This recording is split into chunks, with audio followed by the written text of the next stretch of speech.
The four artists, Henny Potgieter, Frikkie Kruger, Peter Kirchhoff and Lorica Postman, they started working in 1940 on these panels inside the monument. They first drew it on paper, then they made little clay models of these panels, and eventually the exact size in plaster. In 1946, after the end of the Second World War, this was shipped to Italy and to the city of Florence, where the Romanella company made these panels between 1946 and 1949. Henny Potgieter spent some 18 months in Florence to oversee this whole process. It was shipped back to South Africa in middle 1949, and in November of 1949 they started putting this up inside the monument. The eve before the opening of the monument on the 16th of December 1949, the 15th of December, they put the last panels in place here. These panels are called frieze. It's 92 meters long, and it's the second longest frieze in the world. It tells you the story of the independence of two republics, the old Transvaal and Orange Free State republics in 1852 and 1854. The architect of the monument was Gerard Moerdijk.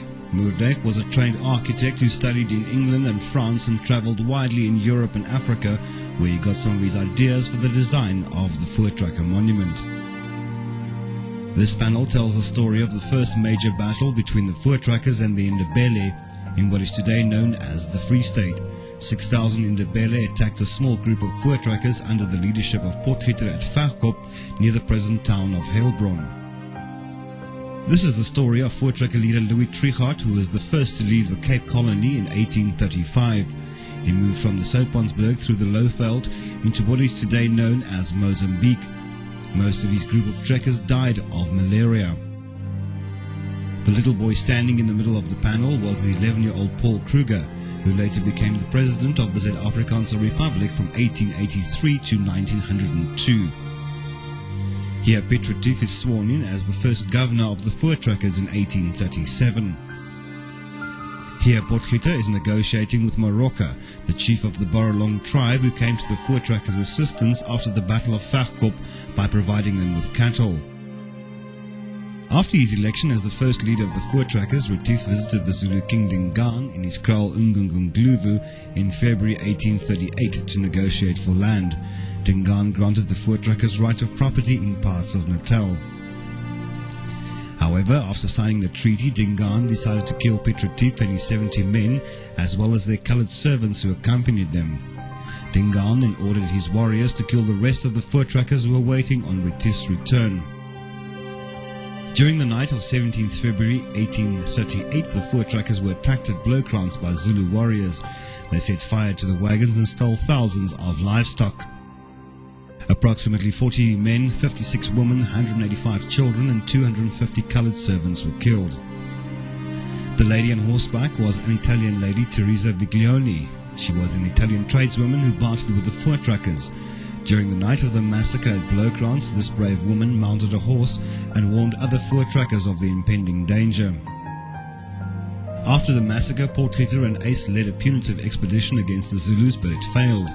Ace was critically injured and his son Dirkie tried to defend his father, but was also killed. This panel depicts the Voortrekkers' despondency. Some of them seriously considered the option of moving back to the Cape. However, a leading figure, namely Andries Pretorius, arrived on the scene in November 1838. He was chosen as their new leader and immediately took charge. He motivated the Voortrekkers to prepare for final battle against Dingaan. Pretorius and approximately 464 Voortrekker men and an undisclosed number of coloured servants departed on a mission to Dingaan's kraal. The Voortrekkers decided to pledge a vow that if God would help them in the upcoming battle, they would always remember that day as a sacred day. This vow was repeated from the 9th to the evening of the 15th of December. Dingaan got word of the advancing Voortrekkers and sent approximately 20,000 warriors to confront them. On the 16th of December, the battle took place at the river Nkomi. This decisive battle was won by the Voortrekkers. More than 3,000 Zulus perished, but not one of the Voortrekkers was killed. The river was tainted with the blood of so many Zulu warriors that the Voortrekkers renamed the river Blood River. The Voortrekkers settled in Natal and called their new republic the Republic of Natalia. This republic existed only until 1843 when the British annexed it. Many Voortrekkers eventually decided to move out of Natal and into the interior of South Africa. This panel depicts the signing of the Sand River Convention in 1852, whereby Britain acknowledged the Transvaal as an independent republic.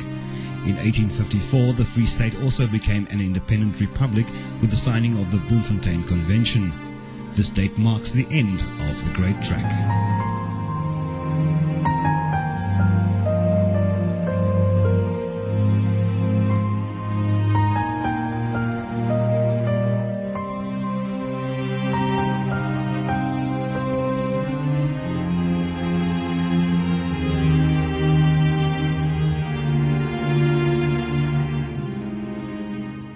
This is the cenotaph, the very center of the Voortrekker Monument.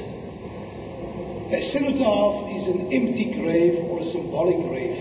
This is solid granite, red granite, coming from the little town of Parys in the Free State. Every year on the 16th of December, exactly at 12 noon, the sun shines through that little hole in the dome onto the words, "We for thee, South Africa."